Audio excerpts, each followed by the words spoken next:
Hi friends, ഞാനിന്ന് share ചെയ്യാൻ പോകുന്നത് എല്ലാ വീട്ടമ്മമാർക്കും ഡെയിലി യൂസ്ഫുള്ളായ നല്ല നല്ല ടിപ്സുകളുമായിട്ടാണ്.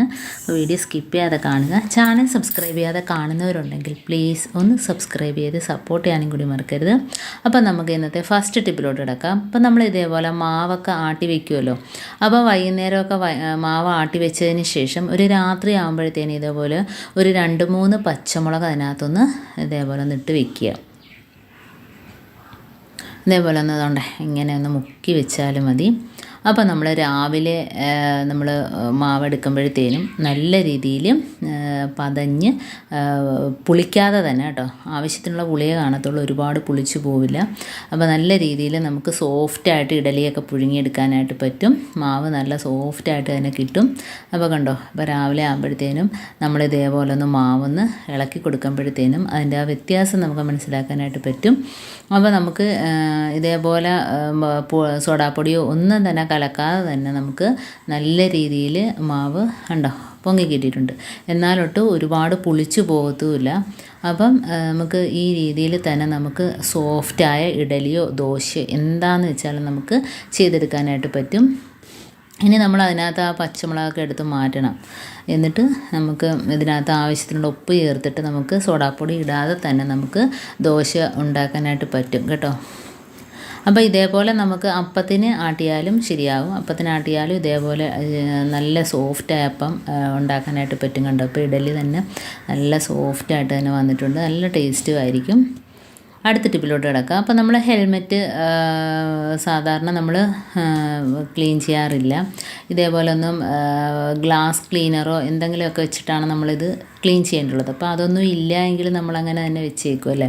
അപ്പോൾ അതിൻ്റെ ആവശ്യമില്ല. അപ്പോൾ നമുക്ക് വാസലിൻ ഉണ്ടെങ്കിൽ ഇതേപോലെ ഒന്ന് ടിഷ്യൂ പേപ്പറിൽ ആക്കിയിട്ട് തുടയ്ക്കാം. അതല്ല എങ്കിൽ നമുക്ക് ഹെൽമെറ്റിനകത്ത് ഒന്ന് വെറുതെ ഒന്ന് ജസ്റ്റ് ഒന്ന് തേച്ച് കൊടുത്തതിന് ശേഷം, വാസലിൻ തേച്ച് കൊടുത്തതിന് ശേഷം നമുക്ക് ടിഷ്യൂ പേപ്പർ വെച്ചിട്ട് ഒന്ന് തുടച്ചെടുക്കുക. അപ്പോൾ ഇങ്ങനെ ചെയ്യുകയാണെങ്കിൽ നമ്മൾ മഴയത്ത് ഇട്ടുകൊണ്ട് പോയാൽ പോലും നമ്മുടെ ആ ഗ്ലാസ്സിനകത്തൊന്നും വെള്ളം നിൽക്കത്തില്ല കേട്ടോ. വെള്ളം നല്ല രീതിയിൽ അങ്ങ് ഒഴുകിപ്പോയിക്കോളും. അപ്പോൾ വെള്ളം പിടിക്കാതെ തന്നെ നമുക്ക് ഗ്ലാസ് ഇട്ടുകൊണ്ട് പോകാനായിട്ട് പറ്റും. അപ്പോൾ ഇതേപോലെ നല്ലോണം ഒന്ന് തേച്ച് കൊടുക്കുമ്പോഴത്തേനും കണ്ടോ നല്ലൊരു തെളിച്ചമാണ് ഗ്ലാസ്സിന്. അതേപോലെ തന്നെ നമ്മൾ മഴയത്തിട്ടുകൊണ്ട് പോയാലും വെള്ളമൊന്നും പിടിക്കത്തില്ല. അപ്പം ഗ്ലാസ് ക്ലീനറിൻ്റെ ആവശ്യമൊന്നുമില്ല അത് തുടയ്ക്കുന്നതിന്. ഇത് വെച്ച് മൊത്തത്തിൽ എല്ലാ ഭാഗത്തും ഒന്ന് തേച്ച് കൊടുത്തതിന് ശേഷം നമുക്ക് ഉപയോഗിക്കാവുന്നതാണ്. ഇതാകുമ്പോഴത്തേനും നമുക്ക് തലയിലൊക്കെ ഇട്ട് കഴിയുമ്പോഴത്തേനും നമുക്കൊരു മങ്ങൽ അനുഭവപ്പെടത്തില്ല. അതല്ല എങ്കിൽ നമ്മൾ മഴയത്തൊക്കെ പോകുമ്പോഴത്തേനും നമ്മൾ എന്ത് വെച്ച് തുടച്ചാലും വെള്ളം നിൽക്കും അല്ലേ. അപ്പോൾ ഇങ്ങനെ ചെയ്യുകയാണെങ്കിൽ വെള്ളം അങ്ങ് ഒഴുകിപ്പോയിക്കോളും. അപ്പം വെള്ളം അതിനകത്ത് നിൽക്കത്തില്ല, തങ്ങി നിൽക്കത്തില്ല. അതാണ് അതിൻ്റെ വ്യത്യാസം.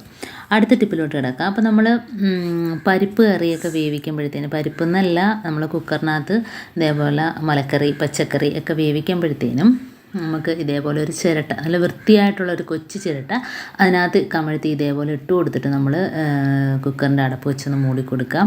അപ്പോൾ നമ്മൾ വിസിൽ വരുമ്പോഴത്തേന് പുറത്തൊന്നും പൊങ്ങി തൂവത്തില്ല കേട്ടോ. പിന്നെ ആ പുറമെ കുറച്ച് വെളിച്ചെണ്ണയും കൂടെ തടയി കൊടുക്കണം.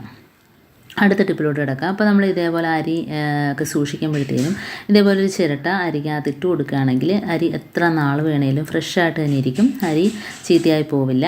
അപ്പോൾ ഈ അരിയല്ല, ഇനി വേറെ ചാക്കരി ആണേലും ഏതാണേലും നമുക്ക് ഇതേപോലെ ചിരട്ട ഇട്ട് വെച്ചിട്ട് അടച്ച് സൂക്ഷിക്കാവുന്നതാണ്. അടുത്ത ടിപ്പിലോട്ട് കിടക്കാം. അപ്പോൾ നമ്മൾ ഇതേപോലെ ചോറ് വയ്ക്കുമ്പോഴത്തേനും ചില സമയത്ത് നമ്മൾ വെന്ത് പോകാറുണ്ട് ചോറല്ലേ. അപ്പം ഉണ്ടോ, ചോറ് നല്ല ഒന്നിനോടൊന്ന് പിടിച്ച് കട്ടയായിട്ട് ചോറ് വെന്ത് പോകാറുണ്ട്. അപ്പം നമുക്ക് കുട്ടികൾക്കാണെങ്കിലും സ്കൂളിലൊക്കെ കൊടുത്തു വിടുമ്പോഴത്തേനും ഇതേപോലെ ചെയ്താൽ മതി. അപ്പോൾ കുറച്ച് ഐസ് ക്യൂബ് ഇതിനകത്ത് ഇട്ട് കൊടുക്കുകയാണ്. അപ്പോൾ നമുക്ക് ഇതേപോലെ തിളച്ച് ചോറ് വെന്ത് പോവുകയാണെങ്കിൽ കുറച്ച് ഐസ് ക്യൂബ് കഷ്ണം ഇതിനകത്ത് ഇട്ട് കൊടുക്കുക. ഐസ് കട്ട ഇതിനകത്തോട്ട് ഇട്ട് കൊടുക്കുക. എന്നിട്ട് നമ്മൾ അടച്ചിട്ട് നല്ലോണം ഒന്ന് തിളപ്പിക്കുക. അപ്പം ആ തിളച്ച് കഴിയുമ്പോഴത്തേന് തന്നെ നമുക്കതിൻ്റെ ആ വ്യത്യാസം അറിയാൻ പറ്റും. കണ്ടോ, ആ ചോറ് ഓരോന്നായിട്ട് വിട്ട് നിൽക്കുന്നുണ്ടോ ഉണ്ടോ. അപ്പോൾ ആ ഐസ് കട്ട നമ്മൾ അതിനകത്ത് ഇട്ടിട്ട് തിളപ്പിക്കുമ്പം കണ്ടോ ചോറ് ഓരോന്നായിട്ട് നല്ല രീതിയിൽ വിട്ട് വന്നിട്ടുണ്ട് കണ്ടോ.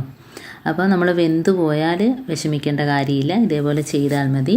എന്നിട്ട് ഒന്ന് ഊറ്റിയതിന് ശേഷം നമുക്ക് ചോറ് നല്ല പയറ് പോലെ അങ്ങനെ കിട്ടിയിട്ടുണ്ട്. ഉണ്ടോ, ഒന്നിനോടൊന്ന് മുട്ടാതെ തന്നെ നല്ല രീതിയിൽ ഒട്ടിപ്പിടിക്കാതെ കിട്ടിയിട്ടുണ്ട്. അപ്പം കുട്ടികൾക്കാണേലും വെന്ത് പോയാൽ ചോറ് ഇഷ്ടപ്പെടത്തില്ല. അപ്പോൾ പെട്ടെന്ന് ഇങ്ങനെ ചെയ്താൽ മതി. കുറച്ച് ഐസ് ക്യൂബ് അതിനകത്തിട്ട് കൊടുത്തതിന് ശേഷം ഒന്ന് തിളപ്പിച്ചതിന് ശേഷം ഒന്ന് ഊറ്റിയെടുക്കുക. എന്നിട്ട് കണ്ടോ ഇത് നല്ലപോലെ പയറ് പോലെ തന്നെ കിട്ടും.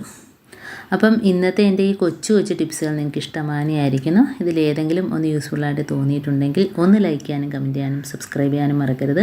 അതേപോലെ ബെല്ലൈക്കൻ എനേബിൾ ചെയ്യാനും മറക്കരുത്. എന്നാൽ മാത്രമേ ഞാനിടുന്ന ഓരോ വീഡിയോസും നിങ്ങളുടെ മുമ്പിൽ നോട്ടിഫിക്കേഷനായി എത്തുകയുള്ളൂ. അപ്പം ഇനിയും ഇതുപോലുള്ള നല്ല നല്ല ടിപ്സുകളുമായിട്ട് വീണ്ടും കാണാം. അതുവരേക്കും താങ്ക്സ് ഫോർ വാച്ചിങ്.